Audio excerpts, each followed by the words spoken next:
Hello, back to third part. Third part को start करने से पहले कुछ इम्पोर्टेंट चीज़ों को बताना ज़रूरी है। एक्चुअली फर्स्ट पार्ट और सेकंड पार्ट तो बहुत सिंपल था, क्योंकि उसमें मैं तो बेसिकली आपको आइडिया दे रहा था क्या होता है, डिटेल किस तरह से काम कर सकता है। लेकिन थर्ड पार्ट थोड़ा टेक्निकल है एस्पेक्ट में कई मामलों में, क्योंकि उसके लिए आपको थोड़ा सा एक्सेल या फिर बेसिक अंडरस्टैंडिंग होनी चाहिए फार्मूलाज की। वो अगर आप नहीं हैं तो मोटी मोटी चीज़ों को समझने में थोड़ी दिक्कत आएगी, बट स्टिल मैं कोशिश करता हूँ किस तरीके से समझाया जा सकता है।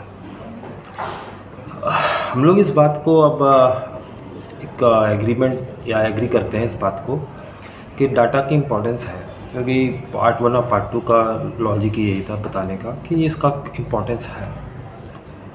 जब इम्पोर्टेंस है तो उसके बाद फिर कैसे हम इसको डिराइव करें और कैसे अपने सिस्टम्स के थ्रू इसको फेच करके इसको रीड करें। तो कहानी का शुरुआत तो सिंपल है, डाटा। और वो कहाँ से मिलेगा? एनएससी प्रोवाइड करती है डाटा। वो डाटा सब ब्रोकर्स को देती है, ब्रोकर्स वगैरह के बाद फिर आपके पास आता है।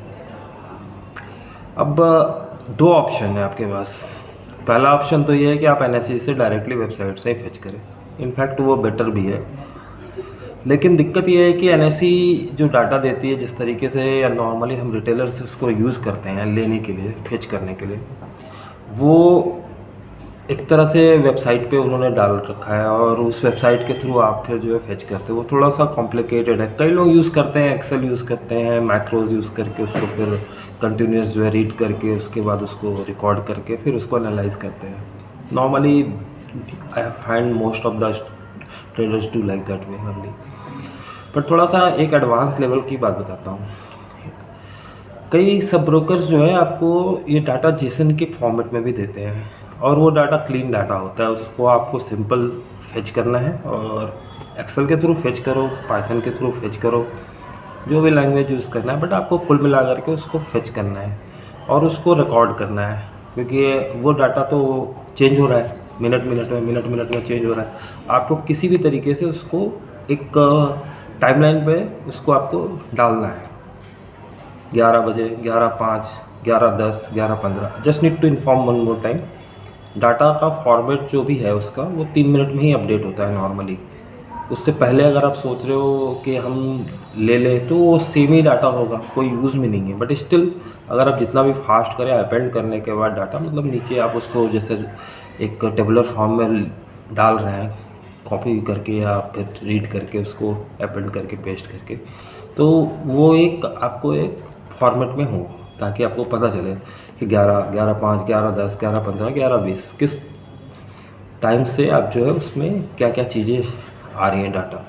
जब आपके पास एक टाइमलाइन पे डाटा आ गया, फिर आपकी कैलकुलेशंस का पार्ट है, लॉजिक का पार्ट है, जिस तरीके से भी आप डिज़ाइन करना चाहो, जिस तरीके से भी आप फॉर्मेट को उसको बनाना चाहो, फिर उस डाटा के बेस पे आप जो है प्लॉटिंग्स करते हो चार्ट्स की, और उसके बेस पे जो है फिर आप अपने कैलकुलेशंस के लॉजिक्स को लगाते हो। दोस्त, कैलकुलेशंस के बारे में बात करने से पहले ही बता दूं कि सिंपल है। आपको सिर्फ मोटी मोटी दो फार्मूला आनी चाहिए। इफ़ कंडीशंस कैसे यूज़ किया जाता है और उसके अगेंस्ट में जब आप बना रहे हो तो एक लूप कैसे चलाया जाए। तो सपोज़ करो, जैसे मान लिया एक आपके पास डाटा है फॉर्मेट में और उसमें आपके सामने एक सडन चेंजेस होने शुरू हुआ, रिवर्सल चेंजेस हुआ शुरू। तो डाटा का जब पैटर्न चेंज होगा, उसका मूवमेंट का डायरेक्शन चेंज होगा, तो आपको उसमें कंडीशंस देनी है कि हाँ भाई, कि पिछले वाले कंडीशन से ये वाला जो डाटा है वो ऊपर की तरफ है और वो कंटिन्यूस ऊपर की तरफ में चल रहा है। मतलब नेक्स्ट डाटा जो है पीछे वाले से भी पीछे वाले से ऊपर है और वो एक कंटिन्यूस मूवमेंट में आगे ऊपर की तरफ चल रहा है। एक तरह का सुपर ट्रेंड यूज़ करो या मूविंग एवरेजेस, जो भी आप यूज़ करना चाहो। कुल मिला के पिक्चर बिल्कुल क्लियर है कि आपको उसके डायरेक्शन के मूवमेंट को ट्रैक करना है। और कैसे करेंगे? सिंपल है, एक्सेल के फार्मूला के थ्रू। और उसकी डिज़ाइनिंग एक्सेल के फार्मूला बहुत सिंपल है। आपको डाटा को चेक करना होता है कि नीचे वाले रो से ऊपर वाला रो जो है क्या चेंजेज है, उसमें ग्रेटर देन है, लेस देन है, और अगर वेरिएशन है तो कितना है। तो कुछ वेरिएशंस को तो आप नेगलेक्ट करोगे, बिल्कुल माइनर नेगलेक्शन, तो उसमें आप कंडीशंस डालोगे, इस कंडीशन के साथ में किस तरीके से आप उसके पैटर्न को जज करते हो। बहुत सारे तरीके हैं उसमें आप लॉजिक्स बनाने के।